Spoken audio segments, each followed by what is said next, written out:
Welcome back, everyone. This is episode 2 for the First Time Homebuyer's Guide.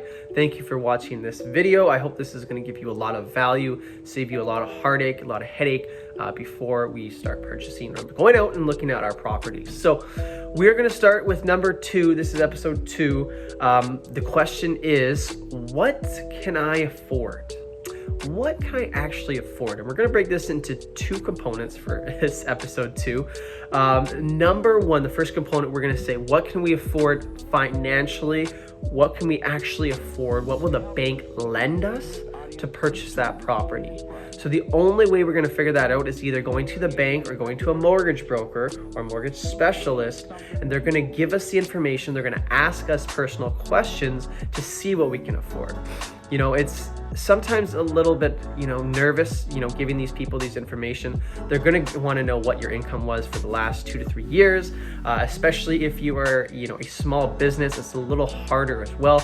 They're going to want to know your expenses. They're going to want to know your revenue, how long you've been in business. But also if you're just, an ordinary worker, they're going to ask for some background details on you. Just know where you're financially. They are going to do a credit check, see how you are there. And it will, be a indicator, and it will play a part, your credit as well, into how much you can get a mortgage for and how much money they'll actually willing to give you. But I want to save you the heartache by getting this done before we go out and start looking at properties.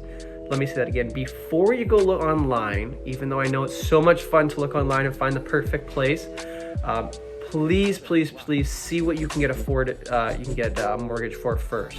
I say this because I've had tons of clients, and lots of realtors know this, not just me, who, go online, they find the perfect place, they go to open house, they do their research, they do everything right, except when they go to want to now purchase a property, they go to the bank and they say, I'm sorry, this is out of your budget.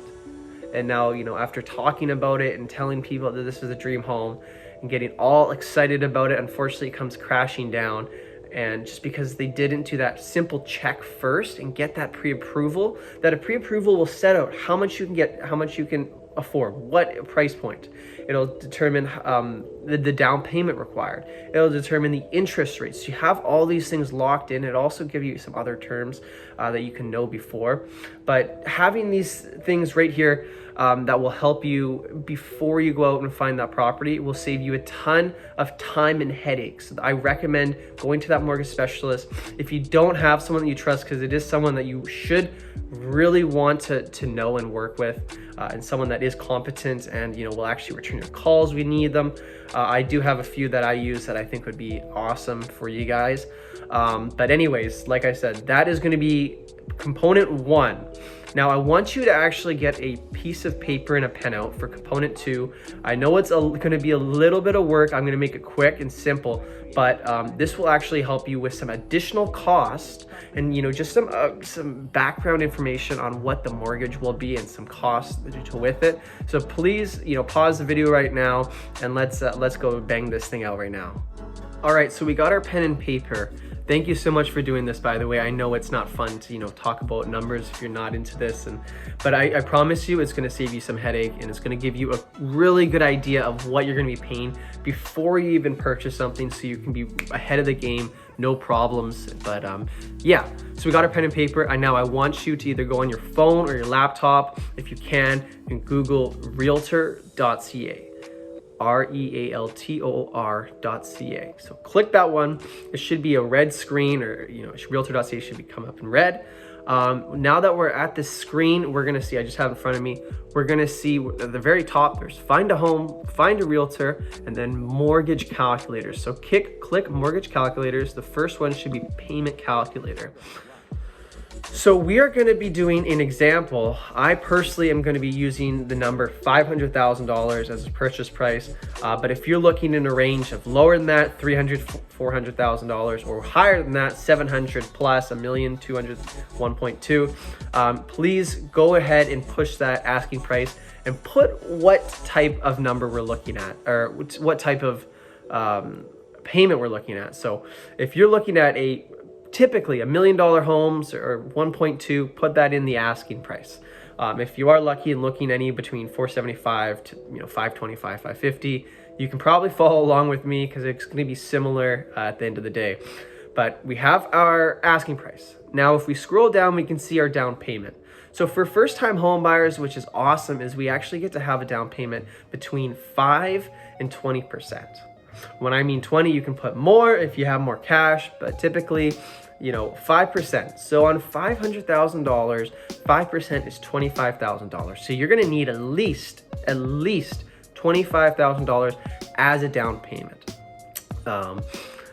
We're going to be using an example of $25,000 at 5% and at 10%, which is $50,000. So let's go ahead and put our down payment. If you can afford $25,000, put $25,000 in there. If you do have a 10%, put $50,000 in there, and we'll scroll down once again. So amortization period, what the heck does that mean? That's a big word. All that means is how long will it take to pay off the loan? So that mortgage of $500,000 or whatever, it's not paid off in 1 year. It's paid off at a longer period of time, typically from 20 to 30 years. So let's go and click that, and we'll say we want to pay it off in 25 years. Make it nice and simple. And then we're going to go right underneath that, and we're going to see mortgage rates. So right now in December of 2022, mortgage rates are about 6.2%, 6.1.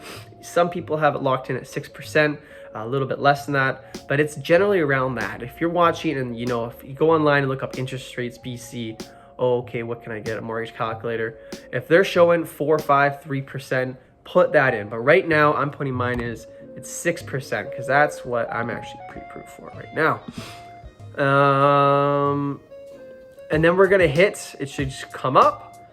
So I actually forgot to put this part in. 1, 2, 3.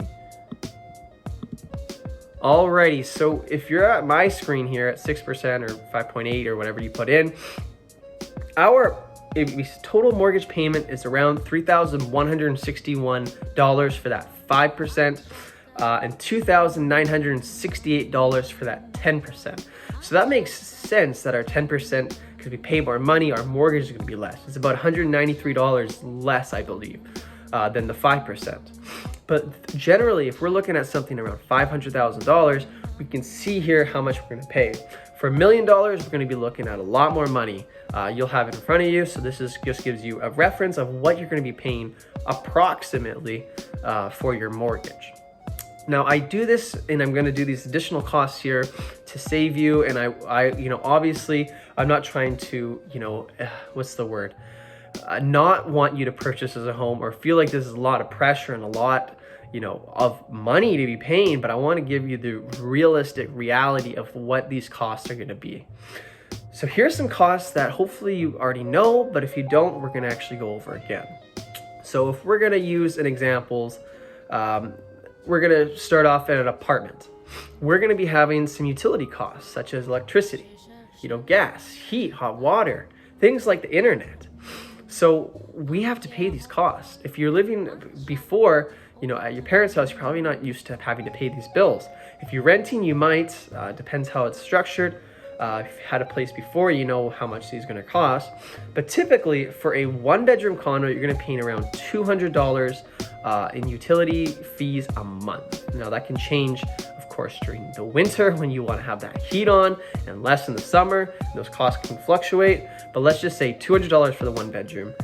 2 bedrooms, around 900 square feet, put $250 in if that's kind of you. 3 bedrooms, let's go $300. And if we are purchasing a house, if we have some kids especially, or it's more than just 2 people, let's put $400 to be nice and safe. So more expensive for the houses. Now, we're also going to factor in strata fees. So strata fees are things that we pay for if we are part of a townhouse complex or a condo complex. There are things like garbage pickup, because we don't do that. Snow removal, December, this is really important. We're gonna have a manager making sure everything's on track, depreciation reports and things like to make sure the building's not falling apart. Maybe we have a gym, maybe we have a pool, maybe we have some other things that we have to pay for to make sure that they're up and running. So those are our strata fees. They're gonna go into doing those things like that. But so if we're going to add on for the 1 bedrooms, $275 approximately, this can range for strata fees. A 2-bedroom, let's put in $375, write down $375, just an additional cost here. A townhome, we're going to be looking at around $415 if it's a 3-bedroom especially. And for detached, zero. You're not part of Estrada unless you are purchasing a duplex, but we're not going to get into that. If you're purchasing just a regular 2-story home or ranch or a 3-story, your freehold strata, you're not having to pay anything like that. So we actually don't have to put anything for detached buyers. And then our third really big cost that we want to factor in is every single year we have to pay taxes. Wow, who could have guessed? So for condos, we're looking about in the Tri-Cities, I say, or Vancouver, Metro Vancouver, Greater Vancouver, Fraser Valley, we're looking at about $2,100 every single year. We're gonna have to pay for our taxes. 2 bedrooms, let's put in $2,600. 3 bedrooms, $3,000. For houses, I'm sorry, but it's around $4,500. It very much depends on your property size and lot size, but let's just put that in. So monthly, if we wanted to take that, that $2,100, which we pay once a year, and we want to spread it over that 12 months, we're looking at about $175 a month for the 2 bedrooms, $216 a month, 3 bedrooms, $250 a month, and the house we're looking at about $375 a month. So wow, we just did a lot. I tried to do as quick as possible. It's not fun, but let's just take a look at some of our additional costs. So we have our mortgage on one end, and here are some additional costs that we can factor in monthly for most of them. 1 bedrooms, we're going to be paying about $650 in additional costs. 2 bedrooms, $841. 3 bedrooms, $965. And guess what? For detached properties, because we don't have to pay those strata fees, we're looking around $775 additional costs. So I want you to use these numbers and add them onto your mortgage. So if your mortgage was $3,000 and you was a 1-bedroom, add $650, so $3,650. So that gives you a ballpark of really what you're going to be paying a month. But of course, if you were looking at $1 million homes, that number is going to be different. But take a second now to add them up and see how much you're actually going to be paying. So hopefully that gives you a great idea of your total amount. Now, unfortunately, I'm going to have to do some other 3 more things we're going to just say to make sure that we're aware of before purchasing a place. Because things happen. I wrote this down as emergencies. So you buy the place, it's a little bit of an older building, let's just say 1980, whatever, and the fridge stopped working, or the oven stops working, or the plumbing's really messed up and you're gonna have to hire a plumber, and the plumber says you gotta get this and that fixed. Emergencies happen. So I just want you to take into account that over years or months, things can get broken down and you're gonna have to replace them. So I want you to be aware that you have a little bit of money saved up also for that. Or even when you first move into a place, if you didn't get an inspection done or somehow you got missed, there's going to be some costs that you might have to pay, especially if it's an older unit with less updated things. It really depends. But emergencies, let's just, it's hard to predict. We'll throw that in. Number 2 is renovations. If you have a girlfriend like me, she's probably going to want to do some renovations. She's going to want to paint the place. She's going to say, I want this to be a walk-in closet. I want these, these new floors. I want this laminate. I'm just kidding on that. But there's going to be some things you probably want to suit to yourself and do yourself. Whether that's appliances, painting the place, new floors, new windows, you get the gist here. So take into account that you're gonna have to pay for some renovations, unless it's a brand spanking new unit or you're just happy the way it is. You don't have to take it into account and you're good to go, then there you go. And the third one is if you are moving into it and you've been renting before, you're gonna have to get a mover to move all your stuff in. So furnishing the home. So you're gonna have to get the mover, or if you have a big truck, you can do it yourself. If you're flying in, you're gonna have to get that created somehow or driven across the country if it has to be flown, if you have some special pieces. But think about furnishing the house, especially if you're just living at home and you don't have those things. You're gonna have to go buy, a sofa, a bed, lots of things for the kitchen, forks, knives. So Anyways, the furnishing the place is going to cost you some money, whether that's going out and buying some new things, asking your parents for something, or just getting something secondhand. Just take into account those expenses.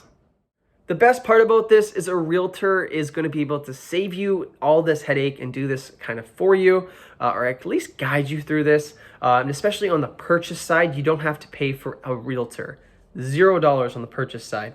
The seller's commission, the seller is going to pay the commission to the buyer's agent, which is your realtor, so you don't have to pay any money when purchasing a place. The only additional cost you're going to have is you're going to need a lawyer to final up the paperwork. A lawyer or notary is going to cost you anywhere between $500 to maybe $1,300. So use that into account. You're going to need that money ready on closing date or a couple days before. But yeah, thank you this is concluding episode 2. This is not a fun episode for a lot of people because it does make people nervous, but I always love to give that information out front so we know what we're getting ahead of before. But yeah, stick with me here. Episode 3 is going to be a lot more fun, hopefully, and this is going to give you a lot of information as well. Thank you.